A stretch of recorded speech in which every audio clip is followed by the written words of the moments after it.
बिस्मिल्लाहिर्रहमानिर्रहीम अस्सलाम वालेकुम। मैं अपने मोअज़्ज़ज़ नाज़रीन और प्यारे दोस्तों को मैस्टर सीक्रेट शेफ़ के किचन में खुश आमदीद कहता हूँ। रेसिपी को शुरू करने से पहले मेरी ये दुआ है कि अल्लाह ताला आपके रिज़्क़ में कुशादगी और बरकत अता फ़रमाए, आमीन। आज मैं अपने मोअज़्ज़ज़ नाज़रीन और प्यारी यूट्यूब फैमिली के साथ बहुत ही सुपर और डिलीशियस होटल और रेस्टोरेंट से कई गुना बेहतर बने हुए कटलेट्स की रेसिपी को शेयर करूँगा। इसको मैं इंतहाई आसान तरीके से बनाऊँगा। अगर आप चाहते हैं कि इफ्तारी के लिए कुछ अच्छा बने तो ये इन आलूओं से बने हुए इन क्रिस्पी स्नैक्स को ज़रूर बनाइएगा। इनको खाने के बाद आप यकीन माने कि हर बंदा आपकी तारीफ़ करने पर मजबूर हो जाएगा। कम वक्त और कम बजट में मेरी ये बनाई रेसिपी इंशाल्लाह आपको ज़रूर पसंद आएगी। तो चले हैं स्टार्ट करते हैं इस रेसिपी को। बिस्मिल्लाहिर्रहमानिर्रहीम। ये मेरे पास आधा किलो के बराबर आलू हैं जिनको मैंने नमक वाले पानी में बॉयल कर लिया है। अगर आप चैनल पर नए हैं तो प्लीज़ वीडियो को लाइक और चैनल को सब्सक्राइब ज़रूर कीजिएगा। तो यहाँ पर मैं इन आलूओं को छील लूँगा एक बोल रख कर। इन तमाम आलूओं के आपने छिलके उतार लेने हैं। इनको नमक वाले पानी में मैंने इसलिए उबाला है ताकि इनके अंदर अच्छे से टेस्ट जज़ब हो सके। तो यहाँ पर ये आलू छील कर मैंने ये तमाम आलू जो अभी तक थोड़े से गर्म है इनको छील लिया है और इसके बाद आपने मैशर से इनको अच्छे तरीके से मैश कर लेना है।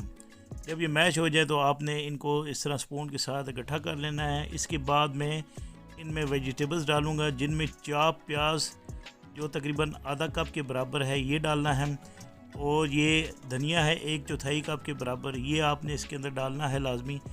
और पुदीना खुशबू के लिए आपने इसके अंदर 1/4 कप के बराबर डालकर 2 से 3 खाने के चम्मच के बराबर आपने इसमें हरी मिर्चें डालनी हैं। और नमक जो है आपने 1 टीस्पून के बराबर इसमें डालना है, क्योंकि जब मैंने इन आलूओं को बॉयल किया था तो तब मैंने ऑलरेडी इसके अंदर नमक डाल दिया था। यहाँ पर मेरी फेवरेट मिर्चें जो काली मिर्चें हैं ये आपने 1 चाय की चम्मच के बराबर डालकर इसमें 3 से 4 खाने की चम्मच के बराबर आपने कॉर्नफ्लोर डालना है। कॉर्नफ्लोर डालने के बाद आपने इन तमाम अज्जा को अच्छे तरीके से मिक्स कर लेना है ताकि यकजा हो जाए। तो इस तरह आपने इनको अच्छे तरीके से मिक्स कर लेना है। तो यहाँ पे ये देखें, इस तरह मिक्स करने के बाद आपने इनके कटलेट्स बना लेने हैं। हाथों को पानी लगाने की ज़रूरत नहीं है और ना ही ऑयल लगाने की ज़रूरत है। तो ये इस शेप में आपने ये कटलेट बना लेने हैं। आप चाहें तो इसको राउंड शक्ल में भी बना सकते हैं। तो ये देखें माशाल्लाह ये कितने खूबसूरत नज़र आ रहे हैं। अब मैं ये दोबारा थोड़ा सा बैटर लेकर इस आलूओं का और दोबारा इस शेप में ये कटलेट बना लूँगा। आलूओं के क्रिस्पी कटलेट इंशाल्लाह बहुत ही ज़बरदस्त और अमेजिंग बनने वाले हैं। मेरी इंशाल्लाह कोशिश होगी कि मैं हमेशा आपके साथ आसान और बहुत ही कम बजट वाली रेसिपी को आपके साथ शेयर करूं। ये देखें माशाल्लाह ये दिखने में जितने खूबसूरत नज़र आ रहे हैं कटलेट, इंशाल्लाह खाने में भी इतने ही मज़ेदार और टेस्टी बनेंगे। तो यहाँ पर मैंने ये तमाम कटलेट्स इस तरह बनाकर रख लिए हैं। इसके बाद मैं इनकी कोटिंग करने के लिए एक बोल में एक अंडे को तोड़ लूँगा। अंडे को तोड़ने के बाद आपने इसको बीटर के साथ विस्क के साथ अच्छे तरीके से मिक्स कर लेना है ताकि ये अंडा फ्लफ़ी हो जाए। इसी दौरान दूसरे बाउल में मैं ब्रेड क्रम्ब डाल लूँगा जो तकरीबन 1.5 कप के बराबर है। ये अच्छे वाला ब्रेड क्रम्ब है। इन कटलेट्स को कोटिंग करने के लिए ये अंडा एक मैंने तोड़ कर रखा होता और ये ब्रेड क्रम्ब है। तो यहाँ पर मैं ये कटलेट लेकर इनको अंडे में डिप कर लूँगा एक एक करके। तो आपने 1 बाय 1 करके इन आलूओं के कटलेट्स को इन अंडों में डिप करके इनकी इस तरह ब्रेड क्रम्ब से आपने कोटिंग कर लेनी है। तो ये देखें माशाल्लाह ज़बरदस्त से ये कटलेट बने हैं। जब आप इन कटलेट को फ्राई करें तो ये उतरे ना। तो यहाँ पर ये आपने इस तरह अंडे में अच्छे तरीके से इसको कोट करना है और उसके बाद इसको ब्रेड क्रम्ब की आपने अच्छे से कोटिंग कर लेनी है चारों तरफ से ताकि ब्रेड क्रम्ब उतरे ना।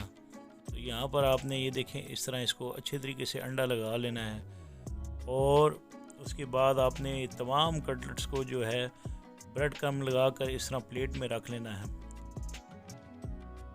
तो ये देखें माशाल्लाह ये ज़बरदस्त से कटलेट्स जो हैं जो हमारे तकरीबन तैयार हो चुके हैं। ये तमाम आलूओं के कटलेट्स मैंने इनको ब्रेड क्रम्ब लगा ली है। अब मैं इनको इंशाल्लाह फ्राई करने के लिए एक फ्राई पैन लेकर इसमें ऑयल डालकर चूल्हे की फ्लेम को ऑन करके इस ऑयल को गर्म कर लूँगा और आपने ये कटलेट्स जो है मीडियम हाई हीट पर जब ऑयल गर्म हो तो आपने तब डालने हैं। ठंडे ऑयल में आपने कटर नहीं डालने, वरना ये जो ब्रेड क्रम्ब आपने लगाया है ये उतरने के भी चांसेस हैं, लेकिन मैंने इसको अंडा लगाया तो ये उतरेंगे नहीं। तो 3 से 4 मिनट के बाद आपने इनको टर्न करना है और इन तमाम कटलेट्स को फ्राई कर लेना है इस तरह। तो ये ज़बरदस्त से क्रिस्पी और मज़ेदार से कटलेट्स जो हैं हमारे तैयार हो चुके हैं। अब मैं इनको निकाल लूँगा और इसके बाद सेकंड बैच वाले जो कटलेट्स हैं वो मैं इनके अंदर ऑयल के अंदर डालकर इनको भी फ्राई कर लूँगा। इन कटलेट्स को फ्राई करने के लिए आपको 5 से 10 मिनट जो हैं दरकार होंगे। तो हर 3 मिनट बाद आपने इन कटलेट्स को टर्न कर लेना है और जब ये रेडी हो जाएं तो आपने स्पाइडर स्ट्रेनर लेकर इन तमाम कटलेट्स को निकाल लेना है ताकि इनके अंदर जो ऑयल है अच्छे तरीके से ड्रेन हो जाए। तो यहाँ पर मैं इन कटलेट्स की अब प्रेजेंटेशन कर लूँगा।